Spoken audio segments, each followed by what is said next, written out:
Have you ever had a dream so strange, yet somehow familiar?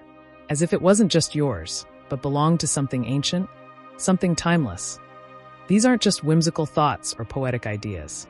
For Swiss psychiatrist Carl Jung, these experiences pointed toward one of the deepest, most mysterious layers of the human mind, the collective unconscious, a psychological inheritance shared by all people across cultures and across centuries. This isn't science fiction. It's Jungian psychology, and it might just change how you see yourself and the world around you. Welcome to the unfolding journey, the space where psychology, philosophy, spirituality, and myth converge to explore the deeper dimensions of the human experience. If you're someone who's curious about what lies beneath the surface of everyday consciousness, you're in the right place. To understand the concept of the collective unconscious, we first need to understand its creator, Carl Gustav Jung. Jung was a Swiss psychiatrist and psychoanalyst born in 1875, initially a close collaborator of Sigmund Freud. While Freud emphasized the role of repressed sexuality and the personal unconscious in human behavior, Jung believed there was something even deeper, a layer of the unconscious that transcends the individual. This divergence led to a professional and philosophical split between Jung and Freud, setting Jung on his own intellectual journey. At the core of Jung's theories was the belief that human beings are not isolated minds floating in the void. We are part of a much larger, interconnected psyche. Jung proposed that the human psyche consists of three parts. The conscious mind are thoughts, perceptions, and awareness. The personal unconscious, memories and experiences unique to the individual but forgotten or repressed. The collective unconscious, a universal layer shared among all humans, composed of inherited psychic structures. While the personal unconscious holds your individual memories, the collective unconscious is like a psychic inheritance. Structures of the mind passed down through generations, not through DNA, but through the evolution of the psyche itself. Jung described it like this: the collective unconscious contains the whole spiritual heritage of mankind's evolution, born anew in the brain structure of every individual. In essence, it's a deep memory bank of human experiences, instincts, and patterns that lie dormant in all of us. So what exactly exists in the collective unconscious? Jung believed that the collective unconscious is made up of archetypes, primordial images, symbols, and themes that repeat throughout human history and culture. Think of archetypes as blueprints of experience.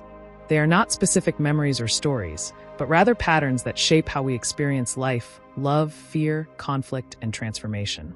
Some of the most common archetypes include the hero, the courageous individual who overcomes adversity; the shadow, the dark, rejected parts of ourselves; the anima/animus, the inner feminine in men and the inner masculine in women; the wise old man or woman, the figure of guidance and wisdom; the trickster, the one who disrupts norms and teaches through chaos; the self, the archetype of wholeness and integration. These archetypes appear in mythology, religion, literature, and even our dreams. Whether it's Jesus, Luke Skywalker, or Hercules, the hero archetype emerges again and again in different forms.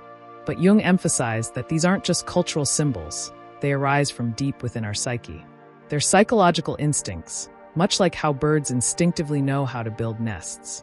One of the ways the collective unconscious expresses itself is through dreams. Jung wrote extensively about dream analysis, believing that dreams offer a window into the unconscious, and by extension, into the archetypes that dwell there. Have you ever had a dream that felt ancient or mythological? One with strange animals, dark forests, or godlike figures? Jung would argue that these are not random. These are archetypal images, rising from the collective unconscious to communicate something essential about your inner world, your personal journey, or your psychological growth. Likewise, symbols, like the cross, the circle, the tree of life, or the serpent, carry deep archetypal meaning across cultures. These symbols are not learned. They are remembered, as if already etched into the soul of humanity. Jung's theory helps explain why myths, religions, and rituals across the world share similar structures and themes. The flood myths in the Bible, Sumerian epics, and Hindu texts. The presence of mother goddesses in almost every culture. The recurring story of the hero's journey. These are not coincidences. Jung believed they emerge from the same collective psychic structures, reflections of archetypes bubbling up through different civilizations and times. Even modern movies and novels often unconsciously replicate these patterns. That's why stories like The Matrix, Harry Potter, or The Lion King resonate so deeply. They tap into universal psychological truths. Jung didn't introduce the collective unconscious just as a theory. He believed that becoming aware of it is essential for personal development. This process, which he called individuation, involves becoming conscious of your unconscious, integrating its various aspects, especially your shadow and inner archetypes. To live a fulfilled, whole life, you must dialogue with the parts of yourself that reside in the collective unconscious. This may involve exploring your shadow, the rejected or feared aspects of yourself, embracing your anima or animus, balancing masculine and feminine energies within, recognizing your personal myth, your role in the archetypal journey of life. Jung wrote, "Until you make the unconscious conscious, it will direct your life and you will call it fate." Understanding the collective unconscious gives you the tools to reclaim your agency. Of course, Jung's theories are not without criticism. Mainstream psychology often views the collective unconscious as too abstract or untestable. Critics argue that it leans too heavily on mysticism and lacks empirical grounding. However, others in fields like depth psychology, transpersonal psychology, and even neuroscience are beginning to revisit Jung's work with new eyes. In today's age of AI, cultural convergence, and mental health crises, Jung's ideas about universal patterns of meaning, myth, and personal integration are more relevant than ever. Whether or not we accept the collective unconscious as a literal reality, it remains a powerful metaphor for the shared experiences and symbols that connect us all.